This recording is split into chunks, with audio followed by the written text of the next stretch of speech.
Hello there. Hello there.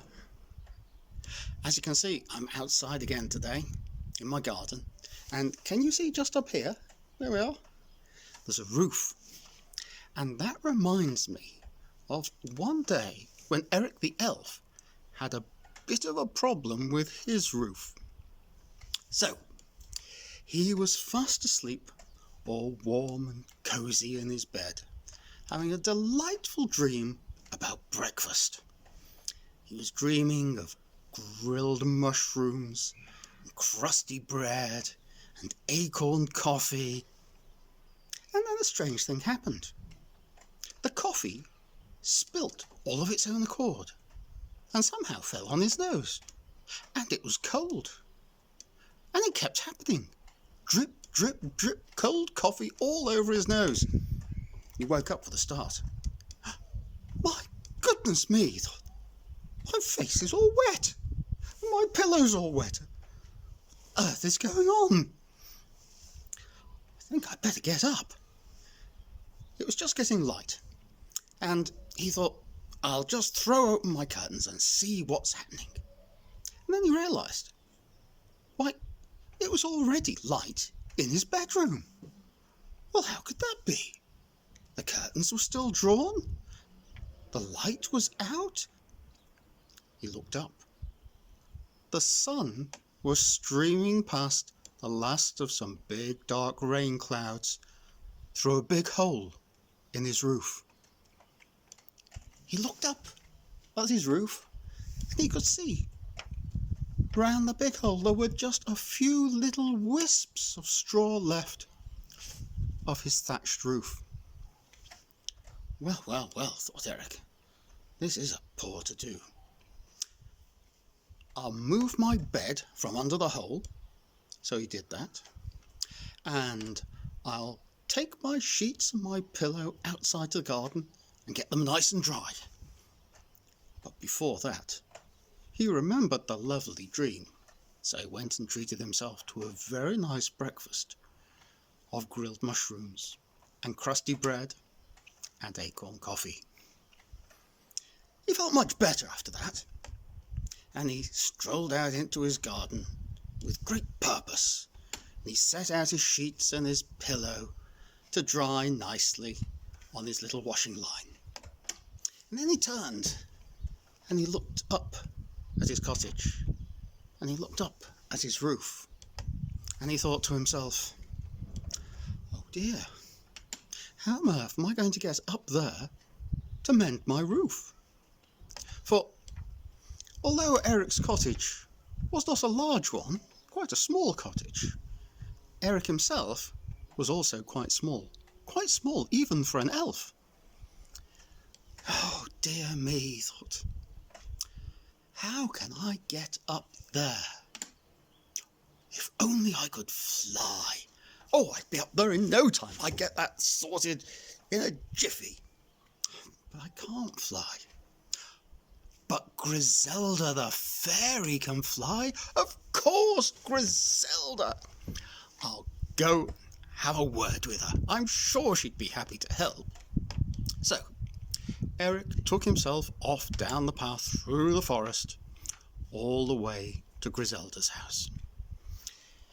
And there it was, nestling in the roots of an old pine tree, for she loved the smell of pine.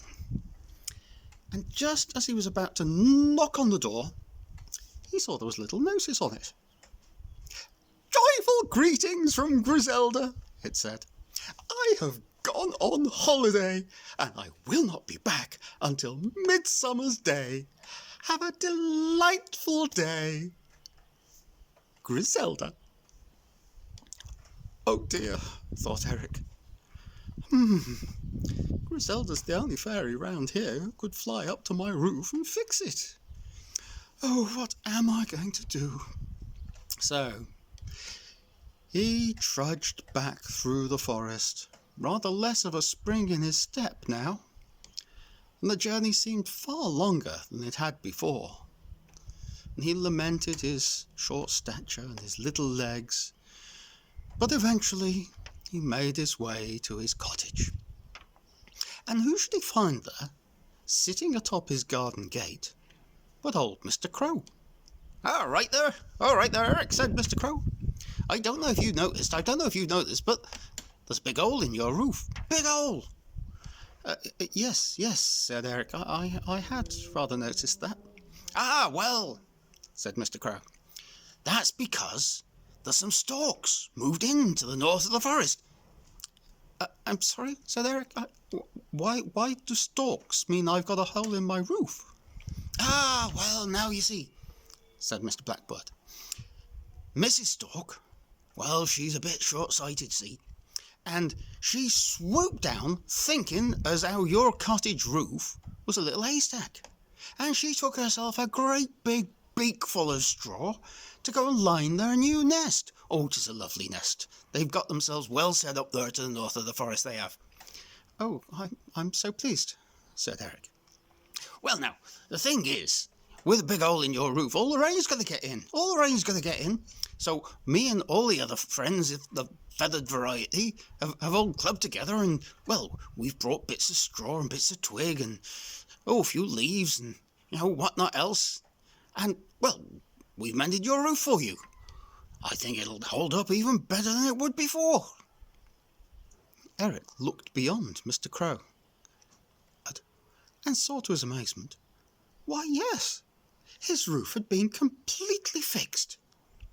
"Oh, my goodness me! Why, thank you so much," said Eric. "I don't know how I'm ever going to repay you for this wonderful kindness." "Oh, don't you mind about that," said Mr. Blackbird. "Why, me and my other feathered friends, for many a week now, we've been wondering how we're ever going to repay you for all the kindness that you've shown us. Whenever you leave out a little dish of water when it's cold and icy, whenever you throw out a few pieces of bread, whenever you leave a few extra seeds when you're sowing seeds in your garden, why, we always think to ourselves, what a fine chap that Eric is. So we're only too pleased to have been able to help you." "Well," said Eric, "that is kind indeed. Thank you so much, Mr. Blackbird."